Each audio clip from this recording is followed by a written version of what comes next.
Being alive is the weirdest thing the human consciousness can go through, mostly because it is unique to each individual based off of their interests, physical and mental health, their social lives, and the talents they decide to build on. In this show, I will address a topic and place my opinion on it, with no intentions to offend anyone who is dedicated to the topic, unless it is morally wrong and worth calling them out on. Hopefully this is something worth listening to kill your time, and just a good way to learn something you probably didn't know. I'm Mako Maki, and this is Shabero, Mako.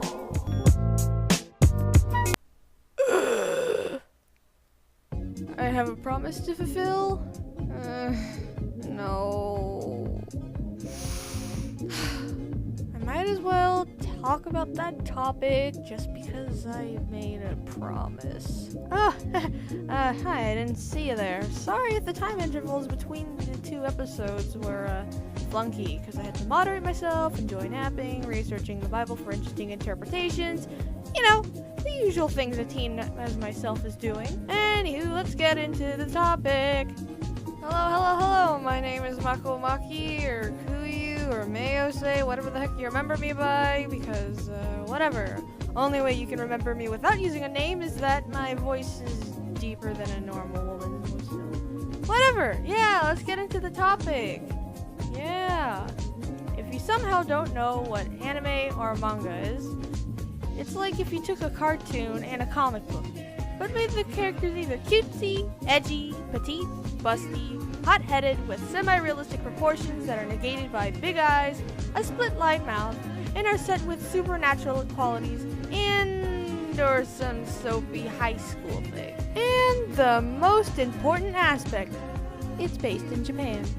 The word anime is how Japanese people said animation, and since they had a distinct style that became the flesh on the bone. I personally don't know where manga came from, so you should probably Google that yourself, because I am lazy. Now, anime, like many forms of media, have their own set of tropes and genres. The most famous one appears to be the drama that is combined by a reinvented aspect such as Naruto, which is an action anime based off of a reinvented concept of ninjas and apparently Hinduism/Buddhism. That's referenced by chakra and whatnot. Second popular genre consists of high school stuff and drama. I have no good examples, so third popular is more of the grotesque type, such as Tokyo Ghoul, Death Note, and Basilisk, which is extremely grotesque. I don't advise you to watch it at all, unless you're like into gore. Finally, the least popular genre in relation to the majority of the viewers is extremely inappropriate pornographic and or fan service genre. As far as I've heard, it ranges from your fantasy-based I want my hot teacher to do the deed with me, or I'd sure like to make love to my partner for the first time, to little boys cross-dressed as girls and have a threesome, or big nasty creatures with beer bellies force a single girl or group of schoolgirls to submit. So, if you want the police to knock on your door, the fourth type of genre is good for you! Oh boy! You may exclaim, beginning to decide which anime to watch first. And the best answer is, please start off with the action-based animes. They might have unique concepts to start off with. Once you complete watching a set of series that you thought were interesting enough to watch, then be cautious. The other types of animes are rather dangerous. No show is normal. No show...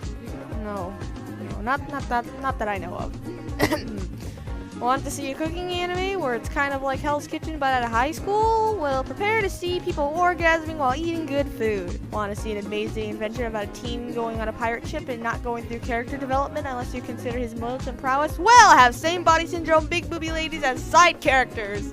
Want to witness generations of the same family fight evil with breathing magic and spirits, along with inventive ways as to how to defeat their foes? Pose. Over-exaggeration. Ora. Like anime studios, just take one random and mellow idea, expand on it, and then over-season it and blow that concept out of proportion. Like either a series has a set of boobies, an extremely old concept that might not help advance the story, etc., and I just find that peculiar. I will admit the animes I just described do have good qualities that still outweigh the bad vibes I got. First anime explains gastronomy in an interesting way. I like the ambition and creativity that was presented in the main character, and it seems like the writers did research. still not convinced that the main purpose of the series was to make bank off of food enthusiasts and perverts. Second anime shows diversity in most male characters, along with some quirky powers that kind of fit into their world.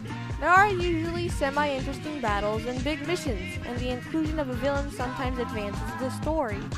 Third anime has an amazing art style, with semi-realism becoming more and more prominent with each new chapter. Nice to have motives and have different characters solve problems for the better in their own ways. Even if certain chapters aren't the best, the characters still end up to be likable. Of course, each genre can have cliches, tropes, or anime laws, such as blood must explode everywhere when you are in battle, from your mouth, from your wounds, everywhere! There must be at least one set of boobies or bottoms that are explicitly exposed, not for the comfort of the character, but the entertainment of the male viewer. If you're watching a harem anime, you gotta make sure that the main protagonist is boring, makes false promises to the girls about commitment, and see how the chemistry falls apart when you analyze it long enough. You know, the good stuff. There's always that something about Japanese animation that manages to lose a logical foothold in the right mind of an American individual, or anyone else watching it who isn't Japanese. I mean, I'm half Japanese and I don't understand why they do it. There's always the concepts of these animes are so bad at times that it makes 80s American cartoons look good. Whew, when I wrote this script, I felt really disinterested to keep going, but I made a promise to make this, so forgive me for producing such a half-witted product. Thank you, have a nice day! To compensate for this, half-hearted script, I will share with you a haiku that I wrote last year.